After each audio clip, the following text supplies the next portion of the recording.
Centro Clínico y de Investigación SICOR. Soluciones integrales en riesgo cardiovascular. Bienvenidos al reto clínico en hipertensión de este mes, en el cual vamos a revisar un fenotipo frecuente en pacientes hipertensos.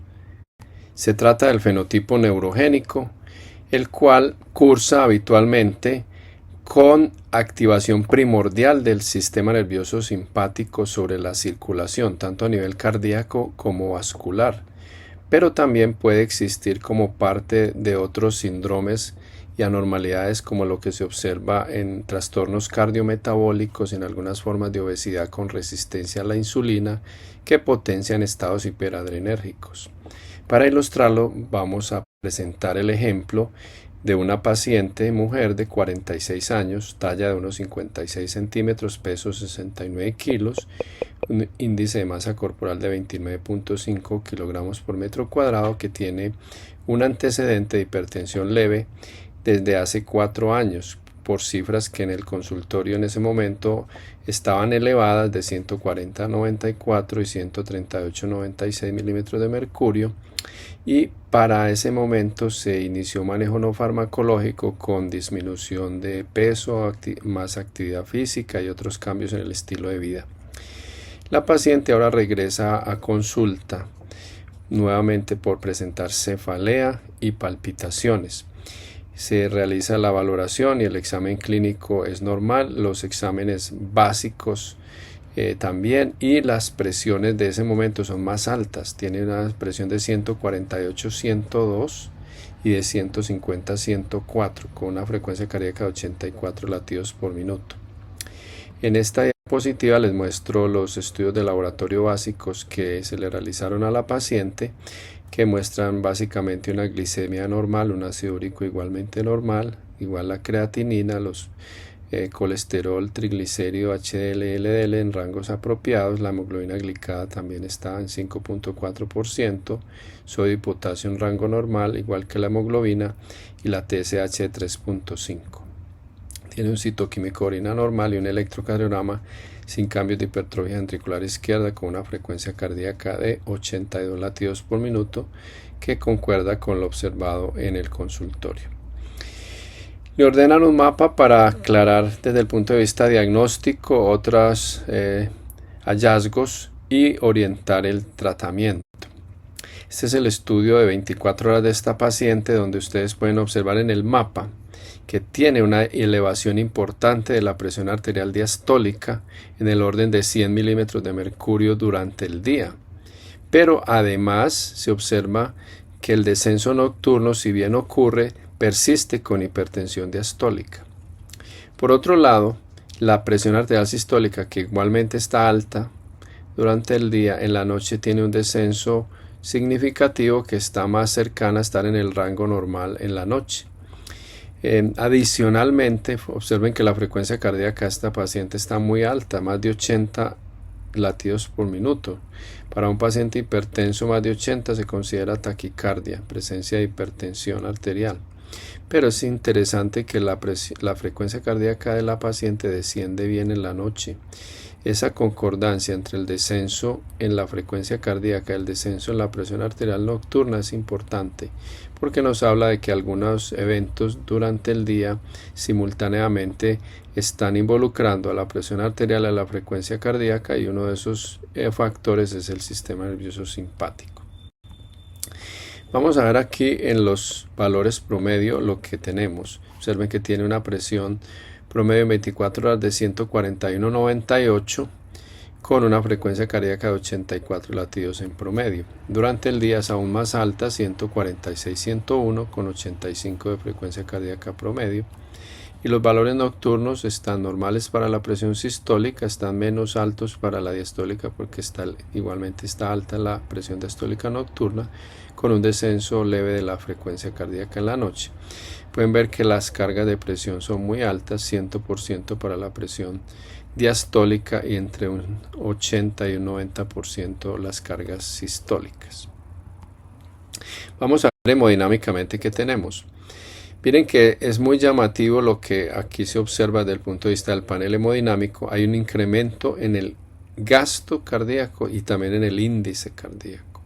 con una resistencia vascular sistémica bastante elevada. O sea, simultáneamente tenemos aumento en el índice cardíaco y en la resistencia vascular, con una actividad simpática cardíaca que está alta, más de 20 se considera elevado, 20 o mayor, como pueden ver aquí en las gráficas. Igualmente hay una reducción del barorreflejo, está menor de 1, que es 0,53, pero adicionalmente observen que tenemos un aumento en la presión arterial media con una presión de pulso normal, menor de 50 milímetros de mercurio. Esos dos hallazgos son importantes y ahora lo vamos a detallar.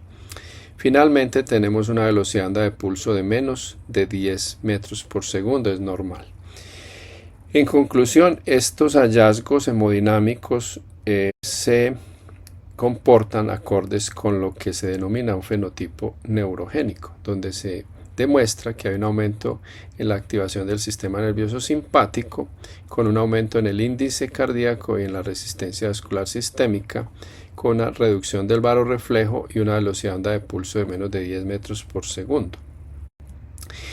Hay una revisión muy interesante de Samuel Mann, que les recomiendo leer, sobre este fenotipo, y en el cual la definición clásica del fenotipo es la hipertensión que se observa en pacientes en quienes la activación del sistema nervioso simpático juega un papel significativo o dominante en la hipertensión observada, como es lo que estamos aquí ilustrando en esta paciente.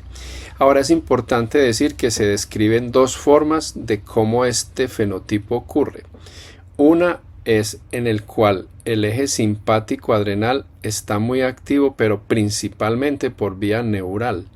Esa vía neural implica una mayor liberación de norepinefrina, que hace activación de los receptores beta cardíacos y de los receptores alfa vasculares. Recuerden que la norepinefrina tiene mucha predilección por la vasculatura en los receptores alfa, aumenta sustancialmente la resistencia vascular sistémica, con algún efecto cardíaco adicionalmente.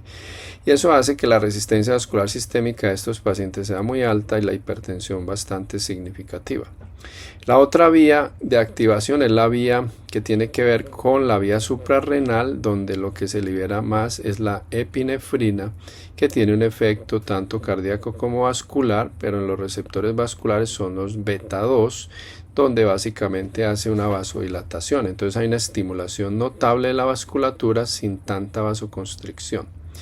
Esos efectos desde el punto de vista hemodinámico están bastante bien descritos. La hemodinamia de ellos la conocemos y la vamos a repasar brevemente. Esta gráfica nos permite verlo. Aquí está ilustrado en este esquema la norepinefrina y la epinefrina desde 4 de las grandes variables hemodinámicas que analizaremos: la frecuencia cardíaca, la presión arterial, el gasto cardíaco y la resistencia vascular sistémica. Entonces, en primera instancia, cuando el efecto es norepinefrínico, se produce un aumento notable en la resistencia vascular sistémica, que ustedes pueden ver aquí en amarillo. Ese aumento inmediatamente eleva la presión sistodiastólica. El aumento tan notable en la presión sistodiastólica hace que la presión arterial media se incremente. Ese incremento en la presión arterial media es sensado por los vasoreceptores, quienes activan una respuesta que en forma eferente reduce la frecuencia cardíaca. Entonces hay una secuencia: es aumento en la resistencia vascular, aumento en la presión arterial media, disminución en la frecuencia cardíaca. Si esa secuencia no la vemos en un mapa o en una valoración de un paciente, es porque el barorreflejo está comprometido. Y si no se da, entonces el gasto cardíaco no se reduce y no se hace una normalización de la presión arterial. Eso es muy común en las formas establecidas de hipertensión y es lo que efectivamente estamos viendo en esta paciente. Ahora, la otra forma de activación, que es epinefrínica, entonces la respuesta vascular es con vasodilatación principalmente. La activación cardíaca aumenta la frecuencia cardíaca y eleva el gasto cardíaco, lo cual se observa en la presión arterial como un aumento importante en la presión arterial sistólica. Con una diastólica que no se ha elevado, entonces la presión de pulso es mucho más alta. La diferencia entre los dos, por tanto, es que la presión de pulso aquí es habitualmente más de 50, con taquicardia y con una vasodilatación relativa. lo cual no observamos en la paciente que estamos evaluando. Entonces, desde el punto de vista circulatorio, las dos versiones de este fenotipo se diferencian por cómo el barorreflejo se comporta. Cuando este barorreflejo está intacto, generalmente hace que la actividad aferente al sistema nervioso central genere una respuesta eferente sobre corazón y vasos, pero es más notorio y más visible la respuesta eferente sobre corazón, que disminuye la frecuencia cardíaca y el gasto cardíaco. Cuando no apreciamos esto es porque el barorreflejo se ha agotado o está atenuado y no es posible obtener una activación periférica que neutralice el incremento en la presión arterial, y esto es muy común en la hipertensión arterial crónica. De manera que si en un paciente determinado se observa un aumento en la presión arterial media, con aumento además de la frecuencia cardíaca, es porque habitualmente el barorreflejo se ha desgastado, está activado parcialmente y no está teniendo un buen efecto sobre la circulación para atenuar el incremento en la presión arterial del paciente. Y eso es lo que vemos en esta paciente que estamos revisando aquí, donde efectivamente hay todas las características del fenotipo neurogénico, pero hay una reducción del barorreflejo. Miren que ese valor está bajo, con activación simpática y con una presión arterial media muy alta, lo cual indica que efectivamente la acción del barorreflejo no está siendo efectiva para reducir la presión arterial en esta paciente. Clínicamente, lo que observamos siempre en este fenotipo es una excesiva respuesta eferente del sistema nervioso central, sobre todo del eje simpático, sobre el corazón y la vasculatura, que se reflejan primordialmente en un aumento en el índice cardíaco, un aumento en la resistencia vascular y una frecuencia alta cuando el barorreflejo está siendo ineficaz. Esa tríada es central en el diagnóstico y tenemos que estarla revisando en el mapa, y como ustedes pueden observar, lo identificamos muy bien en los hallazgos de esta paciente con una hipertensión diastólica predominante muy notoria, con hipertensión sistólica igualmente existente y taquicardia, en presencia de los hallazgos hemodinámicos que hemos descrito de resistencia vascular alta con índice cardíaco elevado.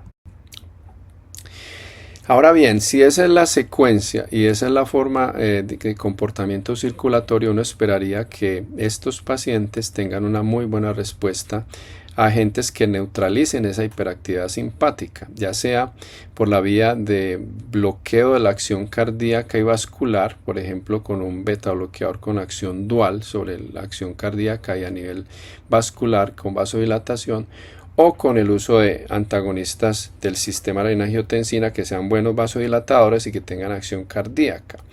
Entonces algunos, principalmente los ARA2, son agentes que podrían ser utilizados, y ECAs igualmente, y mirar qué pasa con la respuesta clínica. En este caso, esta paciente fue tratada. Ustedes pueden observar cómo después de la medicación la presión arterial se disminuyó a valores normales, con una frecuencia cardíaca que también se redujo. Igualmente en el día tiene una presión arterial normal, y en la noche. Pueden observar aquí comparativamente lo que podemos ver desde el punto de vista hemodinámico. El tratamiento que se administró fue carvedilol 12.5 miligramos 2 veces al día y valsartán 160 miligramos. Y ustedes pueden comparar lo que hemodinámicamente tenemos. Miren que efectivamente hubo una normalización del índice cardíaco, una reducción significativa de la resistencia vascular sistémica. La presión arterial media igualmente se normalizó, mantiene una presión de pulso por debajo de 50 milímetros de mercurio. Miren cómo disminuyó la actividad simpática sobre la vasculatura y el corazón, y el barorreflejo mejoró. Entonces hay de alguna manera reversión de varios de los efectos que estábamos observando en el fenotipo neurogénico cuando se hizo este tratamiento combinado en esta paciente, y eso indudablemente nos habla de que hay una efectividad importante cuando se individualiza la terapia acorde con el fenotipo, como se hizo en este caso. Recuerden que hay varias formas clínicas de hipertensión neurogénica. cuando vemos los pacientes, que es importante tenerlas presentes, las hipertensiones paroxísticas, las hipertensiones lábiles con precipitantes externos, la hipertensión que es resistente a combinaciones y de Cara-2 y diurético, habitualmente tienen una respuesta neurogénica de base, la hipertensión severa inexplicada, la hipertensión a edad temprana, generalmente los pacientes menores de 30 años frecuentemente tienen hiperactividad simpática a bordo y tienen algunas de las dos variantes de hipertensión neurogénica que hemos mencionado, la hipertensión por abuso de alcohol, la hipertensión en la apnea del sueño y finalmente la hipertensión en algunas formas de obesidad se comportan con un componente neurogénico importante. En conclusión, hemos revisado en forma breve lo que son las características del fenotipo neurogénico que está presente entre un 25 y un 30% de los pacientes hipertensos. Fisiopatológicamente este fenotipo es fácil de diferenciar en el mapa por los efectos que se observan a nivel cardíaco con aumento en el índice cardíaco, un aumento en la resistencia vascular sistémica, activación simpática y habitualmente alteraciones del varorreflejo. Y recuerden que la triada aumento del índice cardíaco, aumento en la resistencia vascular sistémica y taquicardia es muy característico, hablando de taquicardia como frecuencia cardíaca más de 80 latidos por minuto en paciente hipertenso. Igualmente, desde el punto de vista del mapa, generalmente se comporta como hipertensiones sistodiastólicas convergentes con presión de pulso menor de 50 milímetros de mercurio, particularmente en personas por debajo de los 50 años. Hay dos variantes cardiocirculatorias que las mencionamos, dependiendo de si la vía es neural por la vía de la norepinefrina o es suprarrenal por la vía de la epinefrina. Y en el manejo farmacológico generalmente o puede ser con betabloqueador con efecto vasodilatador o puede ser con un agente vasodilatador como una ARA-2 y ECA o hacer combinación de estos dos agentes para un control adecuado según las cifras de presión arterial. Y finalmente recordar las formas clínicas que caracterizan la hipertensión neurogénica, que son varias y las mencionamos recientemente. Les agradezco mucho su participación en este reto clínico en hipertensión y lo espero en un futuro reto. Muchas gracias.